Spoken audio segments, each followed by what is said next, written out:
पाठ 11 वीर राणी चन्नम्मा. उमद्या अरबी घोड्यावर मान ठोकलेली आहे, हातात तलवार धरलेली आहे. युद्धाच्या अशा पवित्र्यात असलेला चन्नम्माचा पुतळा पाहिला की उर अभिमानाने भरून येतो. इ. 1778 साली बेलगावी जिल्ह्यातील काकती येथील देसायांच्या घरी चन्नम्माचा जन्म झाला. वडिलांच्या देखरेखीखाली चन्नम्माने मराठी, कन्नड, उर्दू भाषांचा अभ्यास केला. रामायण, महाभारत, बसवपुराणासारखे पौराणिक ग्रंथ तिने वाचले होते. राज्यकारभाराचे ज्ञानही तिला मिळाले होते. याखेरीज घोड्यावर बसणे, पोहणे, भाला फेकणे, दांडपट्टा फिरविणे या कलेत लहानपणीच तरबेज झाली होती. सुंदर आणि गुणसंपन्न चन्नम्माचे लग्न कित्तूर संस्थानचा राजा मल्लसर्ज यांच्याशी झाले. मल्लसर्जाने आपल्या उत्तम गुणांनी कित्तूरच्या प्रजेचे प्रेम मिळविले होते. त्याने लोकांच्या हितासाठी तळी, कालवे, विहिरी, रस्ते बांधले होते. इ. 1816 मध्ये राजा मल्लसर्ज एकाएकी निधन पावला. त्यानंतर चन्नम्माला अनेक संकटांना तोंड द्यावे लागले. आता राज्याचा कारभार चन्नम्माच पाहत होती. राज्यकारभारासाठी राणीने एका मुलाला दत्तक घेतल्याचे थेंकरेला समजले. थेंकरे हा त्यावेळी धारवाडचा कलेक्टर होता. इंग्रज सरकारच्या वतीने तो संस्थानच्या राज्यकारभारावर लक्ष ठेवीत असे. कित्तूरच्या खजिन्यावर त्याची दृष्टी होती.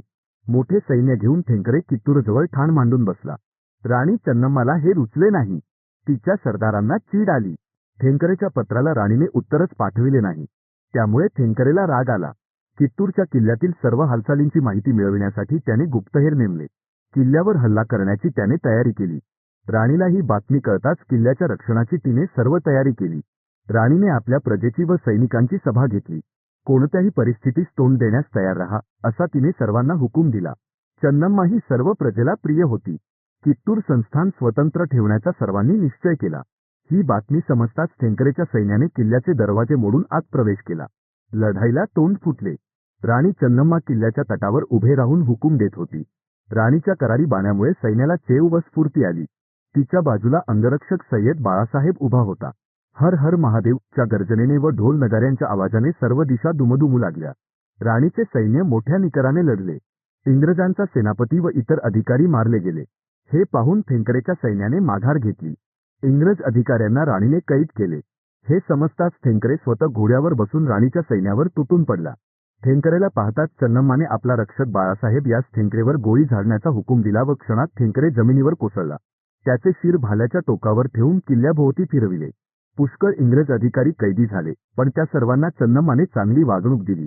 चन्नम्माच्या साहसाची कित्तूरच्या प्रजेने फारच स्तुती केली. थेंकरेच्या मरणाची बातमी मुंबईच्या इंग्रज अधिकाऱ्यांना कळताच पराभवाचा सूर घेण्याचा त्यांनी निश्चय केला. मोठे सैन्य त्यांनी कित्तूरला पाठविले. ही बातमी चन्नम्माला कळाली.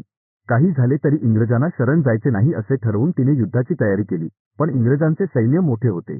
तरी पण ती डगमगली नाही. तिने व तिच्या सैन्याने लढण्याची पराकाष्ठा केली. पण शेवटी इंग्रजांनी किल्ला सर केला. राणीसह तिच्या सेनापतीस व इतर लोकांस कैद केले. तिचा सेनापती गुरु सिद्धप्पास त्यांनी फाशी दिली. राणी व तिच्या परिवारास कैद करून बैलहोमी येथे वर्षासन देऊन नजर कैदेत ठेवले. त्यानंतर राणीने आपला शूर सरदार संगोळी रायण्णा याच्या मदतीने तेथून सुटून जाण्याचा दोनदा प्रयत्न केला, पण त्यात यश आले नाही. फितुरीने सेनापती रायण्णाही पकडला गेला. शेवटी त्यालाही नंदगड येथे फाशी देण्यात आली. कैदेतून सुटण्याची आशा मावळली. त्यानंतर तिच्यावर इंग्रजांनी अतिशय कडक नजर ठेवली. तिने आपले शेवटचे दिवस एकांतात घालविले. स्वातंत्र्यासाठी इंग्रजांविरुद्ध लढणारी कर्नाटकाची वीर महिला म्हणून चन्नम्मा प्रसिद्धीस आली. आपल्या देशाच्या इतिहासात तिचे नाव चिरस्मरणीय झाले.